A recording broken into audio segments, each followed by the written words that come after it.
Sarthe un jour, Sarthe toujours, à découvrir absolument. Françoise Bevier, bonjour. Oui, bonjour Pascal. Françoise Bevier que vous pourrez rencontrer en chair et en os avec moi ce week-end à l'occasion de la rencontre des auteurs près de chez vous. Vous en faites beaucoup, hein? Oui, beaucoup de salons, oui, oui. 2 ou 3 salons par mois, et ce, depuis la sortie du livre, avant Noël, voilà. En camping-car, un périple réalisé, alors il y a longtemps. Oui. Quand même. Voilà, les moins de 20 ans ne peuvent pas connaître. Le livre est sorti pour les 25 ans du retour, voilà, alors voilà. C'est dire. Mais vous allez voir, c'est passionnant dans son famille, c'est amusant comme tout. Enfin, bon. Et puis, je voudrais vous présenter alors le cadeau que vous allez offrir aux fêtes de fin d'année, ça c'est obligatoire pour les amoureux de la Sarthe. Loïc Pierre, bonjour. Oui, bonjour. Vous représentez ici les Amis de Louis Simon, c'est ça? Les Amis de Louis Simon, et je fais partie d'une équipe. Je ne suis pas tout seul parmi les auteurs. Hein. Qui s'est amusé à faire ce quiz, parce que c'est un quiz. Ah oui, et moi j'ai pris beaucoup de plaisir à faire les questions, parce que le principe c'est d'avoir une question, mais d'avoir trois réponses, dont 2 fausses. Bon, on va les découvrir tout à l'heure, on va essayer de trouver les réponses, mais ça va être facile. Enfin, je pense pour moi. Vous êtes venu avec Emmanuelle Le Goff, votre éditrice, bonjour. Bonjour. Des éditions Sutton. Je suis très content de vous recevoir. Parce que ça fait longtemps qu'on reçoit vos ouvrages. Ils sont tous plus beaux les uns que les autres. Merci. Et passionnants. On en parlera dans un instant. Bien, allez, l'Amérique du Sud en camping-car.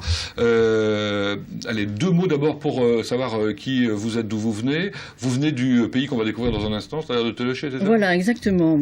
J'ai vécu 25 ans à Télocher, né à Mulsanne, dans le petit village à côté, sur la route des Hunaudières. Et donc... voilà, j'ai passé une enfance heureuse auprès de mes parents, dans le bourg. Vous êtes marié à Téléchéen, voilà, et vous êtes exilé très loin, oui. Dans le Maine quand même. Oui, alors voilà. En Mayenne, en l'occurrence. Oui, le département d'à côté. Bon, et puis alors, c'était la période probablement un peu babacool, c'était les voyages dans les années 70. Alors c'est génial, parce que vous avez fait la Turquie, l'Iran, l'Irak, l'Afghanistan. Oui, et nous avons passé 1 mois en Afghanistan, et quelques années après, les frontières fermaient. Et donc, c'est vrai qu'on a eu cette chance de pouvoir aller... Les talibans n'étaient pas là, hein, à non, l'époque. non. Et puis c'est même avant la guerre avec la Russie, en l'occurrence. Oui, c'était à la chute de Daoud, et donc les communistes étaient présents. Alors, un jour, en 1984, des amis vous disent on part en Guyane, voilà. Et ça vous donne envie de partir pendant 1 an. Eh bien, c'est-à-dire qu'au retour de l'Afghanistan, nous avions dit, tiens, le prochain grand voyage, on irait bien voir de l'autre côté de la Terre pour voir en Amérique du Sud. On avait déjà un petit peu cette envie d'aller en Amérique du Sud. Et puis, effectivement, des amis sont venus nous voir. Et on leur a dit, on va aller vous voir en Guyane si vous vous installez. Et donc, nous, on a commencé à préparer le voyage. Et ils sont quand même installés en Guyane ou pas? Oui. Non. Non, c'est ça, il me semblait. Parce qu'il vous arrive que des trucs incroyables. On va aller très vite parce que hélas, le temps est compté. Et alors, par contre, il faut que vous ayez du temps pour le lire. Il y a 400 pages et je peux vous dire que c'est dense. Ça se lit très facilement. Ah, ben ça se lit très facilement, par contre. Ça se lit très facilement, mais c'est écrit relativement petit. Et puis voilà, il se passe plein de choses. Puis alors, c'est drôle, ça démarre fort. Il faut dire que vous partez avec vos enfants. Hein. Oui. Vous avez 3 enfants? Oui. Vous pouvez les citer? Oui, bien sûr. Claire, Charles et Thomas, qui ont 10 ans, 9 ans et 5 ans pour le plus petit. Déjà, il faut oser. Hein. Oui, mais c'est vrai qu'on voulait transmettre le virus du voyage. Et donc, il fallait le faire avant l'entrée en 6e de Claire, qui était pour l'année d'après. Et donc, nous avons quand même une date butoir. Voilà, c'est ça. Bon, vous achetez un vieux Saviem. Oui, TP3 4x4. Parce que, effectivement, mon mari voulait absolument un 4x4. Et il a eu raison, parce que ça nous a bien servi... pour parcourir les Andes. 1500 à 2000 heures de travail, vous le rehaussez, vous le rallongez, et le pire, c'est que vous faites des travaux absolument incroyables, mais vous ne lui mettez pas du tout de confort. Ah non, pas du tout. Non, pas de chauffage, pas de douche. Pas de climatisation. Ah ben non, encore moins la climatisation. Nous avions... Pas de frigo. Alors, pas de frigo. Et on ne voulait pas que les enfants gaspillent l'eau, parce que nous avions quand même fait aussi la traversée du Sahara, et les problèmes d'eau, on s'en souvenait. Et donc, on avait une pompe à pied. Et donc, c'était très bien. Voilà, on se disait, on ira prendre notre douche 1 fois par semaine à l'hôtel. Bon. C'est pas obligatoirement ce qui s'est passé, mais non, voilà. Pas du tout. Vous êtes quand même très sérieux. Vous dites, comme on va en Amérique du Sud, on y parle espagnol, on y parle portugais. L'un apprend le portugais, l'autre apprend l'espagnol. Voilà. Disons, presque. moi, j'apprends l'espagnol et mon mari, non, il était trop chargé professionnellement pour pouvoir apprendre le portugais. Donc, Et puis on oublie un peu, parce que le temps passe et qu'on a l'habitude des commodités aujourd'hui. Il faut tout organiser à cette époque-là avant de partir, parce que tout est compliqué. Oui. Pour recevoir du courrier, vous Oui. faisiez comment? Nous avons opté pour les alliances françaises, Ouais. il y avait quand même un point positif pour les alliances françaises, parce qu'on rencontrait les étudiants qui voulaient parler français. Et donc ça a été très bien, on était toujours accueillis parfaitement, et puis les étudiants nous attendaient. Et donc, le courrier, et puis on téléphonait quand même une fois par mois, pour rassurer aussi la famille, et puis on écrivait beaucoup, hein. Ouais. Et d'ailleurs, c'est peut-être grâce à ça que vous avez aussi, pu écrire un bouquin 20 ans après. Exactement, oui. Deux mots sur le départ. C'est incroyable de penser que vous avez pu partir après ce qui vous est arrivé. Vous prévoyez de traverser de Dakar en Amérique du Sud en bateau, c'est impossible. Oui. Le camion casse son pont quelques jours avant de partir. Exactement. Vous trouvez un armateur pour vous transporter le camion. Le jour où vous avez le camion, le transporteur n'est plus là. Non. C'est ça, hein? Bon. Et puis enfin, alors la meilleure, écoutez bien. Qu'est-ce qui vous arrive la veille? Alors, la veille, nous allons chez des amis, et puis nous prenons le train. Le métro d'abord, et nous devons prendre le train pour aller prendre l'avion à Londres, parce que les tarifs étaient quand même moins chers, et nous nous trompons de jour. Et donc... Ils arrivent 24 heures trop tôt. Voilà. C'est quand même fabuleux. Enfin, bon. Et voilà, Voilà. le voyage commençait bien. Mais Et vous partez en avion donc pour Caracas.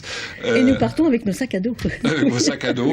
Et là, vous savez pas dans combien de temps vous allez récupérer votre camion qui lui traverse par. Voilà, il a bateau. traversé en 3 semaines, mais on nous avait dit à Caracas, vous allez voir, il faut un peu de temps pour sortir le camping-car, mais nous, du temps, on n'en avait pas.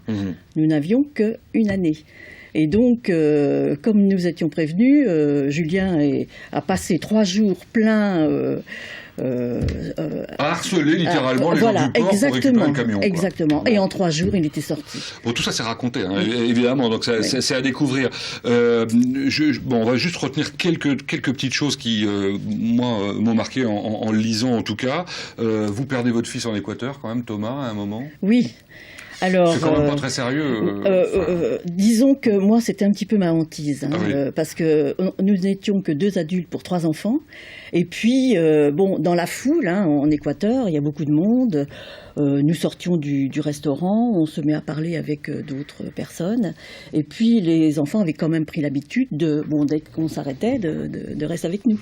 Et donc, ce jour-là, en 2 minutes, les aînés disent « Mais où est Thomas ?» Et alors là, c'est la boule au ventre. Là, on ne voit plus le petit. Vous imaginez ? Et donc, en plus, il y avait beaucoup d'Indiens. Et... Vous découvrirez la suite voilà, en lisant le bouquin, évidemment. C'est quoi ce canyon au Pérou, 3700 mètres ? 3400 mètres de profondeur. C'est le canyon de la Colca où il y a des dizaines de condors qui volent très tôt le matin. 3 mètres d'envergure. Ah oui, 3 mètres d'envergure, c'est magnifique. Et ils volent tout près de nos têtes, 3 mètres de hauteur.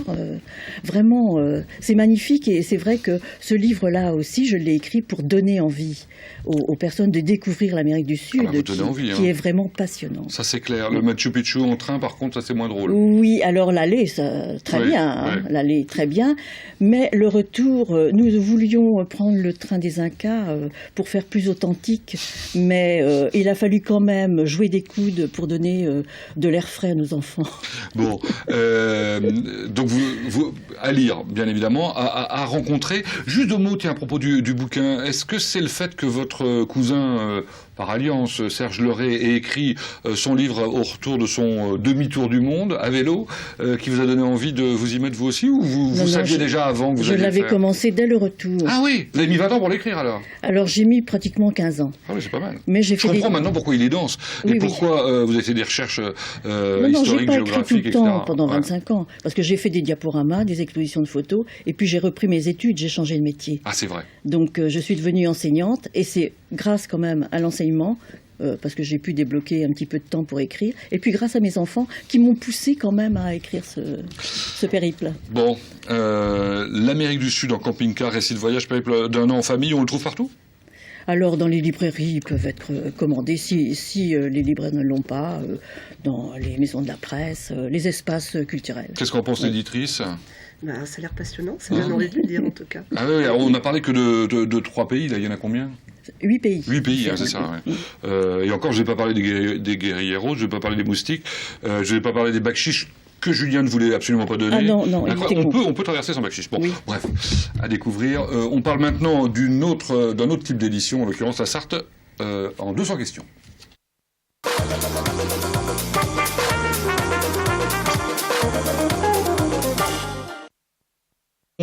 Qui ont voulu faire ce petit jeu. Pourquoi ? Une drôle d'idée. Pourquoi Oui, le quiz. D'abord, c'est une proposition, c'est notre proposition. Ça. Ah d'accord. Le livre s'inscrit dans une collection en fait chez nous qui s'appelle les régions, quiz en région en fait. Voilà, donc on a plusieurs titres qu'on publie sur toute la France. Donc voilà, on choisit des régions, des départements pour cette collection-là. Bon, alors le principe, vous l'avez dit il y a un instant, Loïc Pierre. Vous avez dû d'abord sélectionner à l'intérieur de l'histoire, de la géographie, de l'économie, etc., de la Sarthe, des choses intéressantes à mettre en valeur. C'est ça, on était une équipe de 6, et donc chacun apportait un peu les questions ou ceux dont il voulait parler, quoi. Bon, donc 200 en l'occurrence, il fallait en trouver 200. Oui. C'est partout dans tous les départements, c'est 200. Oui, c'est 200. D'accord. Et puis, après, vous vous êtes amusé à trouver des questions à poser pour avoir la bonne réponse. Exactement, on s'est réparti le nombre de questions. Un petit peu de manière géographique parce que il y en avait certains qui étaient du Perche sartois, il y en a 3 qui sont du Perche sartois, donc ils ont plutôt pris, et puis en fonction un petit peu des centres d'intérêt aussi, quoi. Alors quel est le point commun, question numéro 16, entre Bastringue, Polyphon et Scopitone? Vous avez la réponse? Ça c'est la question. La réponse, on l'a en photo là. Exactement, c'est le musée de la musique, enfin on l'aura au musée de la musique mécanique à Dolon. Et on voit d'ailleurs le Michel Corbin qui est celui qui tient le musée. C'est extraordinaire. C'est formidable. Hein. Ah, oui, oui. Ça vaut vraiment la visite. Ah oui, je le pense. Ouais. Bon, autre question, numéro 47. De quel point les brodeuses de Bourg-le-Roi sont-elles spécialistes? Alors, il y en a 3 possibles. Il y en a 3 possibles, dont le point d'Alençon, qui est tout proche. Bah oui. Mais justement, c'est pas le point d'Alençon, c'est le point de Beauvais. Ah bon? Oui. Photo numéro 47. Là, voilà, le point de Beauvais. Numéro 60 maintenant, ça c'est plus facile, hein, je pense. Qu'a-t-on désigné sous l'appellation Tubelmer? Tiens, on va demander à Françoise. Tubelmer. Voulez-vous que je vous propose les 3 questions? Oui. Alors, la première réponse, c'est un autre nom du poison qu'on appelle l'aconite. L'arsenic. L'arsenic. Deuxièmement, une plante vénéneuse qu'on appelle l'aconite. Et troisièmement, une voiturette à pétrole. Ben, je vais prendre la voiturette. Ah, eh bien, vous avez raison, parce voilà que... la photo. Voilà. La Tubelmer, elle est fabuleuse. Hein. Et là, c'est justement Léon Bollet qu'on a en photo. Voilà. Alors, en fait, ça n'a pas été commercialisé sous le nom de Tubelmer. C'est un journaliste anglais qui, bien des années après, l'a surnommé Tubelmer. Ça c'est bien de l'humour britannique. Hein. On est aussi dans la modernité. Hein. La question numéro 83, par exemple. Alors, là, j'ai la réponse. Il faut que je trouve la question. L'arrivée du TGV au Mans a généré à proximité de la gare sud l'émergence d'un quartier d'affaires. Quel est son nom? Bon, voilà, oui, on remarque que c'est facile pour les mensonges. Oui, je pense quand même, oui. Ouais. Oui, beaucoup de questions sont faciles, en fait. Bon, c'est Novaxis, photo, avec ce bâtiment. Elle a un nom, cette tour, d'ailleurs. Mais... Ça, je peux pas vous le dire. Oui, je me souviens plus. Bon, elle a un nom. Il y aura une autre question, là. Bon, ça sera pour un autre. Bon, 200 questions, vous vous êtes amusé? Ah oui, vraiment, oui. Les amis de Louis Simon, vous aviez travaillé avec eux déjà? Oui, déjà. C'est le 3e livre qu'on fait ensemble. En l'occurrence, le Chambran-Sarthe, par exemple? Oui, alors ça, c'était le 2e. Le premier qu'on avait fait ensemble, c'est dans la collection Mémoire en images, c'est la Couronne Mancel. Ah oui. Voilà, c'est un recueil en fait d'images anciennes qui permet de retracer l'histoire donc de la Couronne Mancel, qui sont en fait les communes autour du Mans. Ça, c'est votre spécialité aux éditions Voilà, Sottone, c'est la collection la plus connue. C'est la collection Mémoire en images qui compte à ce jour à notre catalogue 1800 titres voilà, sur les 2008 qu'on a au total. Alors vous êtes voisins, hein, puisque vous êtes tourangeau? Voilà, on est en Touraine depuis 96, oui, ça fait un petit moment qu'on est là-bas. Mais vous publiez évidemment pour toute la région française. Toute la France, oui. Bretagne, vie maritime, voilà, par exemple. toujours dans la collection Mémoire en images. Bon, et là, évidemment, vous succombez à la mode du moment. Oui. François, ça va falloir faire quelque chose aussi, parce que vous n'êtes pas dedans, là. Hein. En ce moment, vous savez ce que c'est la mode en termes de bouquins?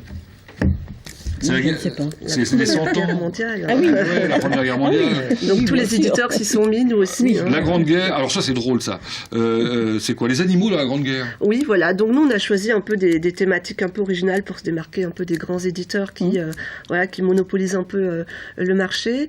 Donc on a effectivement une proposition d'un auteur qui a choisi donc de rédiger un livre sur les animaux pendant la Grande Guerre. Bon. Voilà. Et puis la Grande Guerre, petites histoires Histoire- oubliées. Voilà, donc c'est plus une histoire anecdotique sur la Grande Guerre. Donc facile à lire. Voilà, on sort des sentiers battus, on évoque plus des anecdotes, des petits zooms sur tel ou tel événement, et voilà, c'est plus original qu'une histoire un peu classique, chronologique. Très bien. Bon, amusant ça, tiens. La question numéro 130.